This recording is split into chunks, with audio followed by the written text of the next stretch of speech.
Pada abad pertengahan di Eropa, terjadi peristiwa yang begitu menggerikan dalam sejarah umat manusia, yaitu wabah Black Death. Ada asumsi wabah ini disebarkan oleh umat Yahudi ke seluruh Eropa. Bagaimana ceritanya dan bagaimana Islam melindungi umat Yahudi? Simak video ini sampai selesai, jangan lupa like dan subscribe.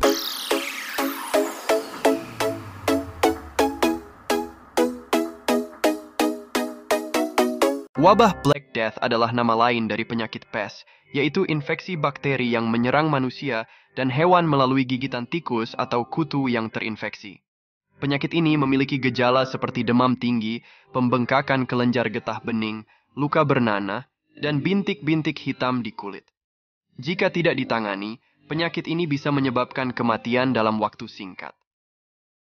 Wabah Black Death pertama kali muncul di Asia pada abad ke-14 dan kemudian menyebar ke Eropa melalui jalur perdagangan. Salah satu titik awal penyebaran wabah ini adalah Kerajaan Kaffa, sebuah kota pelabuhan di Laut Hitam yang saat itu dikuasai oleh Republik Genoa, sebuah negara kota di Italia. Kerajaan Kaffa adalah salah satu pusat perdagangan antara Eropa dan Asia, dan banyak pedagang, pelaut, dan peziarah yang datang dan pergi dari kota ini. Pada tahun 1346, Kerajaan Kaffa diserang oleh tentara Mongol dari wilayah Golden Horde yang dipimpin oleh Khan Janibek. Tentara Mongol mengepung kota Kaffa dan berusaha merebutnya dari tangan Genoa. Namun, di tengah pengepungan, tentara Mongol mulai terserang wabah Black Death yang membunuh banyak prajurit mereka. Khan Janibek kemudian memutuskan untuk menggunakan taktik biologis yang kejam, yaitu melemparkan mayat-mayat prajurit yang mati karena wabah ke dalam kota Kaffa dengan menggunakan katapel. Tujuannya adalah untuk menulari penduduk kota Kaffa dengan penyakit yang sama dan memaksa mereka menyerah. Taktik ini ternyata berhasil. Wabah Black Death menyebar di antara penduduk kota Kaffa dan banyak yang meninggal atau sakit parah. Beberapa penduduk yang masih selamat memutuskan untuk melarikan diri dari kota Kaffa dengan menggunakan kapal-kapal dagang Genoa yang berlayar ke pelabuhan-pelabuhan lain di Mediterania. Namun, tanpa disadari, mereka juga membawa bakteri penyebab wabah Black Death bersama mereka dan menularkannya ke tempat-tempat yang mereka singgahi. Dengan demikian, wabah Black Death mulai memasuki Eropa dan menyebar dengan cepat ke seluruh benua itu. Wabah Black Death menyebabkan kematian massal di Eropa dan diperkirakan membunuh sekitar 60% populasi Eropa pada saat itu. Wabah ini juga menimbulkan dampak sosial, ekonomi, politik, dan budaya yang besar. Salah satu dampaknya adalah meningkatnya diskriminasi dan kekerasan terhadap umat Yahudi yang menjadi kambing hitam atas terjadinya wabah ini. Umat Yahudi sudah lama menjadi minoritas yang dianggap asing dan berbeda di Eropa. Mereka sering mengalami pengucilan, penghinaan, pemerasan, dan penganiayaan dari masyarakat Kristen mayoritas. Mereka juga sering dituduh sebagai pembunuh Yesus, pengkhianat, penyihir, dan penyembah setan. Ketika wabah Black Death melanda, tuduhan-tuduhan ini semakin menjadi-jadi. Umat Yahudi dituduh sebagai penyebab wabah Black Death dengan alasan bahwa mereka sengaja meracuni sumur-sumur air, roti, anggur, atau susu yang dikonsumsi oleh orang-orang Kristen. Tuduhan ini tidak memiliki dasar yang kuat dan hanya didasarkan pada prasangka, kebencian, dan ketakutan. Fitnah ini bermula dari sebuah surat yang dikirim oleh Wangsa Savoy, penguasa Kastil Chillon di Swiss, kepada warga Strasbourg, sebuah kota di Prancis. Surat itu mengklaim bahwa mereka memiliki bukti bahwa orang-orang Yahudi di wilayah mereka terlibat dalam konspirasi internasional untuk meracuni sumur-sumur di berbagai tempat. Bukti utama yang mereka miliki adalah pengakuan seorang Yahudi bernama Balavigny yang mengaku demikian setelah disiksa selama beberapa hari. Balavigny bahkan mengatakan bahwa racun yang digunakan berasal dari basilisk, sebuah makhluk mitos berbentuk ular. Surat ini kemudian menyebar ke berbagai kota lain di Eropa dan memicu reaksi histeris dari penduduk setempat. Banyak orang-orang Yahudi yang ditangkap, disiksa, dipaksa untuk mengaku, dan kemudian dibakar hidup-hidup. Pembantaian massal terhadap orang-orang Yahudi ini disebut sebagai pogrom, yang berarti kehancuran dalam bahasa Rusia.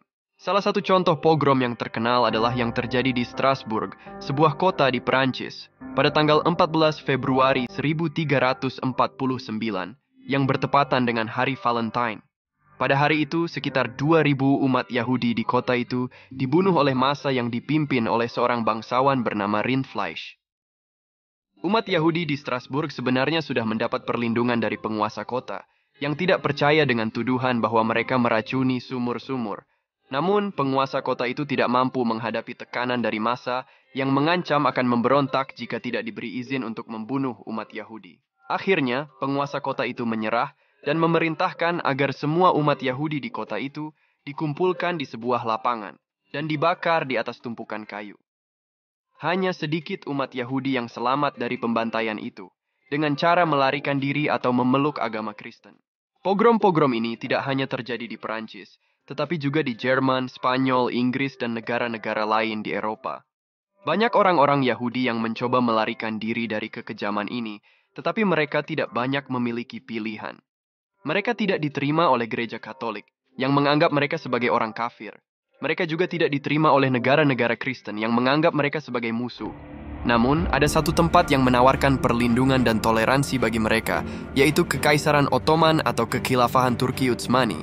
Kekaisaran Ottoman adalah sebuah negara Islam yang didirikan oleh suku Turk pada abad ke-13. Pada abad ke-14, kekaisaran ini telah menjadi salah satu kekuatan terbesar di dunia, menguasai sebagian besar Anatolia, Balkan, Timur Tengah, dan Afrika Utara. Kekaisaran ini dipimpin oleh sultan yang juga merupakan pemimpin agama bagi umat Islam. Salah satu sultan yang paling terkenal adalah Mehmed II, yang dikenal sebagai penakluk Konstantinopel, ibu kota Kekaisaran Romawi Timur. Pada tahun 1453, banyak umat Yahudi yang mencari tempat perlindungan di Kekaisaran Ottoman atau Kekhilafahan Turki Utsmani. Kekaisaran Ottoman memiliki sistem millet, yaitu sistem yang memberikan otonomi dan perlindungan kepada komunitas-komunitas non-Muslim berdasarkan agama mereka. Umat Yahudi termasuk salah satu millet yang diakui dan dihormati oleh penguasa Ottoman. Mereka memiliki hak untuk mengurus urusan internal mereka sendiri, seperti hukum, pendidikan, ibadah, dan perpajakan di bawah pimpinan Hakam Bashi atau Rabi Agung. Kekhilafahan Turki Utsmani sangat terbuka untuk menerima umat Yahudi yang diusir dari Eropa, terutama pada masa pemerintahan Sultan Bayezid II yang berkuasa dari tahun 1481 hingga 1512. Sultan Bayezid II dikabarkan mengeluarkan perintah untuk menyambut umat Yahudi yang diusir dari Spanyol dan memberikan mereka kapal-kapal untuk mengangkut mereka ke pelabuhan-pelabuhan Ottoman. Ia juga mengkritik Raja Ferdinand dari Spanyol yang mengusir umat Yahudi yang berjasa dalam membangun negaranya. Umat Yahudi yang datang ke kekhilafahan berasal dari berbagai latar belakang budaya dan bahasa, seperti Spanyol, Portugis, Italia, Prancis, Jerman, dan lain-lain. Mereka menetap di berbagai kota dan daerah, seperti Istanbul, Izmir, Edirne, Bursa, Salonika, Yerusalem, Safed, dan lain-lain. Mereka berkontribusi dalam bidang perdagangan, industri, pertanian, seni, sastra, dan ilmu pengetahuan. Mereka juga menjalin hubungan baik dengan komunitas Muslim dan Kristen di sekitar mereka. Demikianlah bagaimana wabah Black Death menghancurkan umat manusia di benua Eropa dalam berbagai aspek kehidupan, dan bagaimana kemuliaan kepemimpinan Islam dalam menyikapi wabah ini yang begitu toleransi terhadap berbagai bangsa, budaya, dan agama. Semoga video ini bermanfaat dan menambah wawasan. Jangan lupa like, comment, dan subscribe. Sampai jumpa di video selanjutnya.